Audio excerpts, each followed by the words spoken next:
ముఖ్యంగా ఈ సివిల్ సొసైటీలో విషయాలను ఏ విధంగా తీసుకువెళ్లాలన్నది ఈ రోజు ప్రధానంగా ఇక్కడ పెట్టుకున్న అంశం.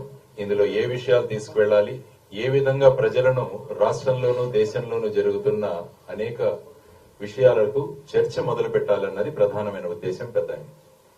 దాంట్లో పెద్దలు అనేక విషయాలు మాట్లాడారు. నేను 2-3 విషయాలు మాత్రమే మాట్లాడతాను. ముఖ్యంగా మనం మాట్లాడాల్సింది దేశంలో పెరిగిపోతున్న నిరుద్యోగ సమస్య. అన్ఎంప్లాయ్మెంట్ అన్నది చాలా ప్రధానమైన సమస్య. ఎందుకంటున్నానంటే ఇజ్రాయెల్ గవర్నమెంట్ ఎప్పుడైతే హమాస్ మీద దండయాత్ర ప్రకటించిందో పాలస్తీన్ వర్కర్స్ అందరినీ కూడా వాళ్ళు తీసేశారు. ఈ సందర్భంగా భారతదేశానికి మాకు 1 లక్ష మంది ఉద్యోగాలు కావాలి అంటే హర్యానా ప్రభుత్వం 10,000 ఉద్యోగాలకి, ఉత్తరప్రదేశ్ ప్రభుత్వం 10,000 ఉద్యోగాలకి అప్లికేషన్లు వేస్తే బాగా చదువుకున్న పిల్లలందరూ కూడా అప్లికేషన్లు పెట్టుకుంటున్నారు.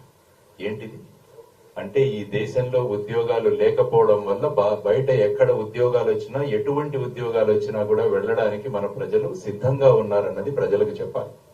ఎందుకంటే ప్రతి సంవత్సరానికి 2 కోట్ల ఉద్యోగాలు ఇస్తామన్న వాళ్ళు ఆ విషయం గురించి మాట్లాడట్లేదు. ఎక్కడెక్కడినా జాతి, ధర్మం, మతం, కులం వీటి గురించే మాట్లాడుతున్నారు కానీ నిరుద్యోగ సమస్య గురించి మాట్లాడుతున్నారు. కాబట్టి ఇటువంటి విషయాలు చెప్తే యువతరం ముఖ్యంగా దేశంలో ఏం జరుగుతుంది అన్న విషయాన్ని వాళ్ళు తెలుసుకోగలరు. ఆ తర్వాత భారతదేశంలో ప్రస్తుతం 42% అన్ఎంప్లాయ్మెంట్ ఉంది. అంటే 100 మంది బయటకు వస్తుంటే 42 మందికి ఉద్యోగాలు లేవు. ఆ తర్వాత ఇంకొక న్యూస్, మొన్నటికి మొన్న రష్యా యుక్రెయిన్ యుద్ధం జరుగుతున్న దాంట్లో 2 భారతీయులు చనిపోయారు. వీళ్ళిద్దరూ కూడా ఇక్కడ చదువుతున్న ఒక అబ్బాయి సూరత్ కు చెందిన అబ్బాయి, ఇంకొక అబ్బాయి తెలంగాణకు చెందిన అబ్బాయి. వీళ్ళిద్దరూ కూడా ఇక్కడ ఉద్యోగాలు లేకుండా అక్కడికి వెళ్లి ఉద్యోగాల కోసం వెళ్లి ఆర్మీలో జాయిన్ అవుతున్నారు. మరి ఏం జరుగుతోంది దేశంలో అన్నది వాళ్లకు తెలియజేయాల్సిన ఆవశ్యకత మన మీద అంతా ఉంది.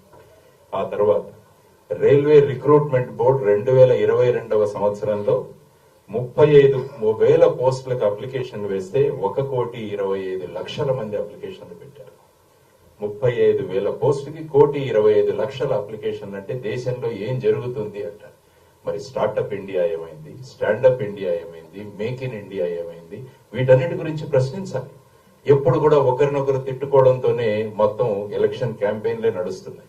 కాబట్టి ప్రజలను చైతన్యవంతులుగా చేయాలన్నది ప్రధానంగా వడ్డే శోభనాధీశ్వరరావు గారి మరియు విజయరావు గారి ఉద్దేశం.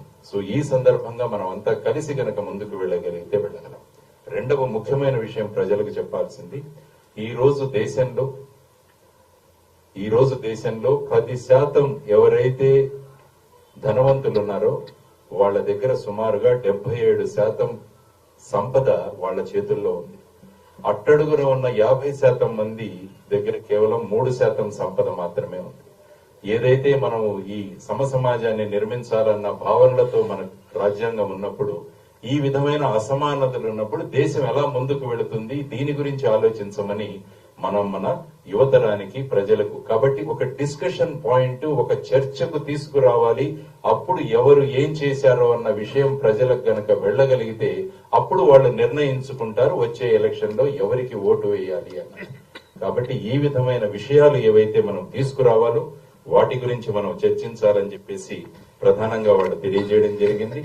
ఆ తర్వాత ప్రజలను వాళ్ళు ఏ విధంగా మోసగిస్తున్నారు, ఏ విధంగా వాళ్లను డైవర్షన్ చేస్తున్నారు అన్నది కూడా ఇంకొక మనం మాట్లాడాల్సిన విషయం. ఇన్ఫ్లేషన్, ద్రవ్యోల్బణం ఏ విధంగా ఉంది దేశంలో అన్నది కూడా ప్రజలకు తెలియజేయాలి. నవంబర్ నెలలో కందిపప్పు 110 రూపాయలు అయితే ఇప్పుడు 170 రూపాయలు. వీటి గురించి ఎవరు మాట్లాడట్లేదు. బెల్లం 42 రూపాయలు అయితే ఇప్పుడు 50 రూపాయలు. అల్లం 90 రూపాయలు అయితే ఇప్పుడు 120 రూపాయలు. వీటి గురించి ఎక్కడా కూడా డిస్కషన్ జరగదు. ఎక్కడా కూడా వీటి గురించి డిస్కషన్ లేదు. అందరూ కూడా మనం కోల్పోతున్నాం ఈ విధమైన ద్రవ్యోల్బణం గురించి, ఇన్ఫ్లేషన్ గురించి మాట్లాడాలి. 3 సిలిండర్లు ఉచితంగా ఇస్తామన్న మీదే జరుగుతోంది కానీ 6 ఎయిర్పోర్ట్లు ఎవరికో ఇచ్చేశారన్న దాని గురించి ఎక్కడా చర్చ జరగట్లేదు. కాబట్టి ఈ విధంగా ప్రజలను పక్కదారిన పట్టించే ప్రయత్నాలు జరుగుతున్నప్పుడు ఒక సివిల్ సొసైటీగా మనం అందరం కలిసి కనుక ముందుకు వెళ్ళగలిగితే అప్పుడు ప్రజలు మేల్కొంటారు. ప్రస్తుతం మంచి రాజు ఎవరు అంటే ప్రజలు ఆనందంగా నిద్ర పెట్టేవాడు మంచి రాజు. కానీ ఇప్పటి రాజులు ప్రజలను మత్తులో ఉంచుతున్నారు, నిద్రపుచ్చట్ల.